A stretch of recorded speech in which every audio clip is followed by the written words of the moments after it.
Hello, everyone. Welcome to an overview of the Maine Jobs and Recovery Small Business Grant Program.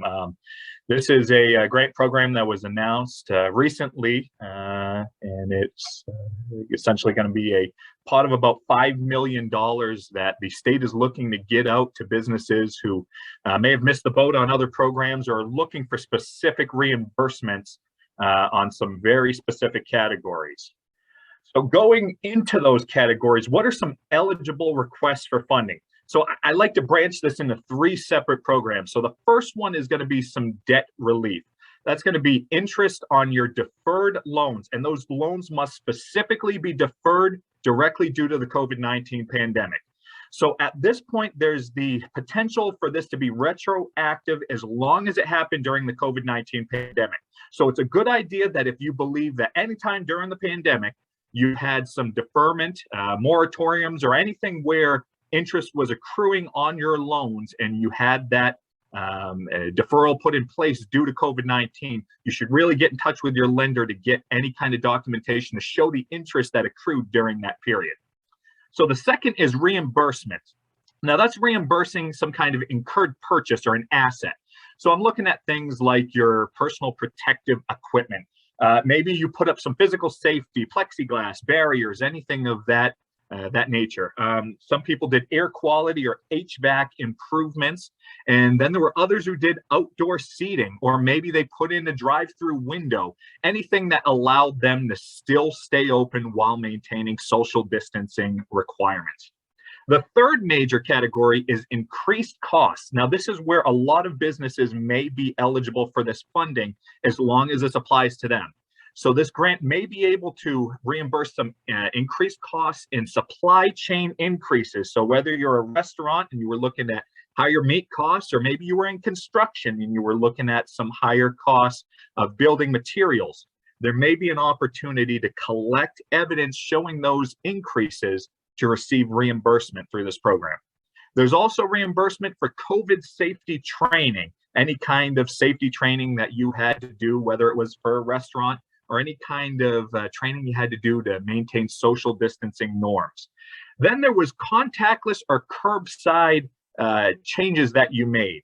So this could potentially be adding in an application, some kind of software purchase that you made, and could even go as far as the fees that you were paying to do contactless pickups. So make sure you grab all of that documentation, compile it together for submitting it for a reimbursement request.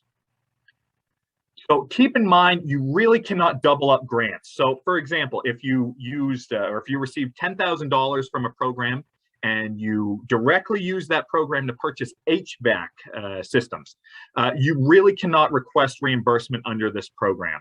So ensure that you haven't already had your grant needs met by another program before you apply into this one. So there's limitations to the funding, right? There are some businesses, nonprofits, and organizations that are not going to be eligible just by default. That's how it's been with most state of Maine grant programs. Now, the maximum award amount someone can get through this is $50,000, and it seems like that's a cumulative total. So that's between the three separate sections. You cannot use this for personal use, fines, lawsuits, along with a slew of other very specific situations that you can find on the DECD website that we'll be sharing at the end of this webinar. So the state of Maine wants to show, or wants your business to show, a 20% gross revenue drop. You have to show that you're down 20%. It can be done through IRS tax returns, such as the 2019 versus 2020, or maybe a Maine Revenue Service filing that you do, like a sales tax filing. It can also be done maybe through an interim profit or loss statement. It's not going to be asked on the actual application, but you should keep documentation of that in case the state does ask. And it should be submitted if you believe there's any reason that, for whatever reason, if the state pulls up your tax filings, they're not going to see the loss for the period that you're looking at. You will be given the opportunity in the grant portal to submit any kind of documentation like a tax return or a profit or loss statement. So if you're looking for reimbursement for 2021, haven't filed taxes yet, obviously. For any period in 2021, you should compare it to the 2019 revenue level. So if you had a $50,000 gross revenue from the period of January to June 2019, you should have at the most a $40,000 gross revenue from that same period, January to June 2021. So it's time to prepare for this program. What should you be collecting? So you should get those gross revenue numbers together. Like we said, the IRS or state sales tax returns are an interim profit and loss statement. And that's really only if you're looking for 2021 reimbursement. You should pull together your grant awards for 2019 and 2020. An interesting point about this grant thus far, it is only looking for grant funding awarded prior to September 1st, 2020. So everything up to August 31st of 2020. You should get your business identifiers together. If this is your first time applying for any kind of government funding, you might get tripped up by a couple of these. You've got your NAICS code, which is your North American Identifier Code. It's just something that's put on your tax return. It's a 6-digit number. We'd be happy to help you find it. Otherwise, you can look up NAICS code location on Schedule C and you'll find it. The DUNS number, which is also able to be found online. You're going to search for it at dnb.com. It's something that many businesses have by default and don't even realize they have it. Otherwise, your Maine SBDC advisor may be able to show you where that would be. You'll also need your employer ID number, or an EIN, along with your social security number if the EIN doesn't apply to you. So you'll need either one of those numbers, really whatever you file it as on your tax return. Some individuals will file it under an EIN, others are a social security number. So make sure you use what matches your most recent filed tax return. So now you're going to get your reimbursement receipts. So you got to gather together everything to document either the reimbursable purchases, things like going back to the HVAC, plexiglass, any kind of drive-through windows you might have put in. Anything that is reimbursable under this program, you will be given an opportunity to upload these. So you have to scan them to your computer and save them as a file. And from there, you will be given a chance toward the end of the grant portal to upload those. You should also, if you're applying under cost increases, prepare to show your invoices to document your cost increases. So this could be something as simple as showing that beef in 2019 was at a lower cost than what you were paying for it in 2021.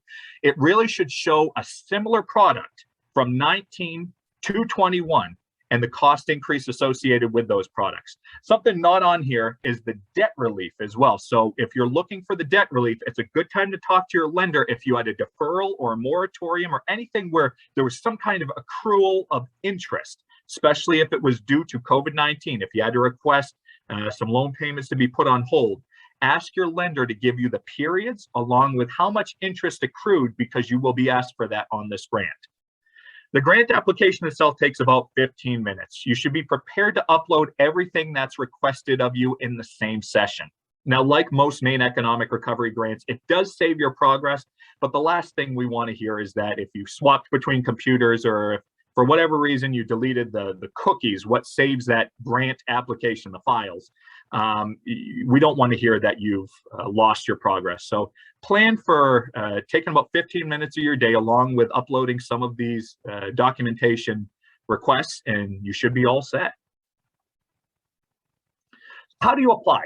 So you're going to check the chat for a link right after this, or stay tuned after the webinar, and we'll probably be sending out a copy of this video along with links.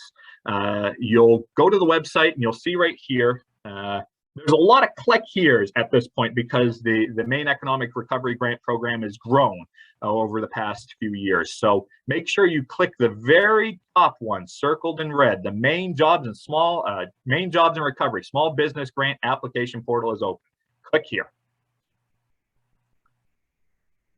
Okay, so this is the part we put aside for some questions. Now, Maine SBDC offers free assistance with programs like this and many others. We can offer you assistance with really anything beyond the grant world as well. So I encourage you to get in touch with your nearest SBDC advisor by going to www.mainesbdc.org, and you click the orange Request Advising button at the top right of the page to learn more. Now, in the meantime, please feel free to leave any questions in chat, or we might even have some time to go off of mute to get some questions out of the way. In the meantime, I'm going to stop sharing and I'm going to get that link. Thank you all.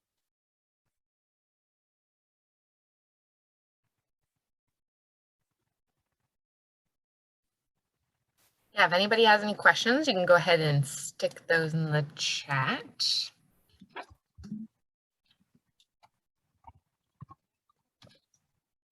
There we go. We have the application link in there now. Great. So Tina has a question. To compare to, oh yeah, you want to read it out loud so it makes sense in the survey? Sure. So to compare to 2021, can you use any period? Use the example. So I use the example of 6 months. Can you use quarters? So from what their FAQs have shown us at this point, they say period. They use the 6-month period as an example, but they don't explicitly say you must use from January through June. This is where things get really confusing. So EIDL used something similar to this, where they asked you to compare 2 periods that were similar. My expectation is they're going off of something similar to that. It does have to be the same months, could be the same quarter. That's what they're going off of in the FAQ at this point. Again, they don't ask for revenue on the actual grant, so you're not going to be showing a revenue loss on the grant. It's something that I guess my expectation is they reserve the right to ask you what that period looked like. But again, from what we did going through the grant application, there was no request for revenue at any point in the grant.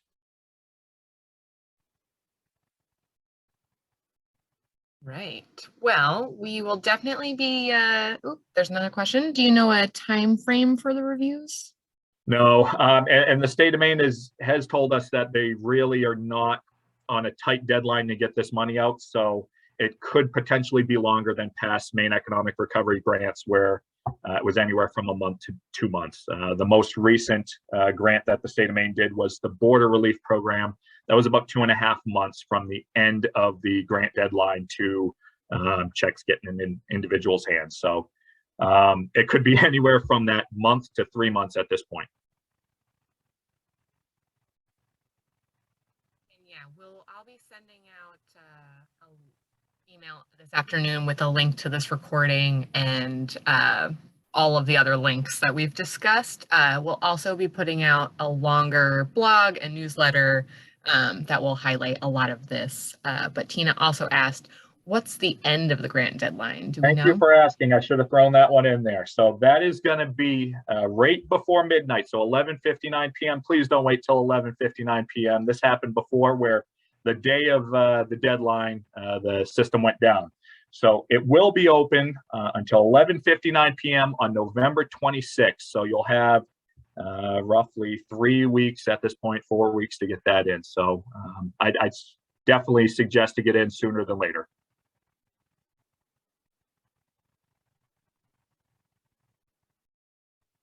Very good. Thank you all for coming today. Again, we'll probably be putting something out after this. And if you have questions in the meantime, I would definitely get in touch with your local SBDC advisor.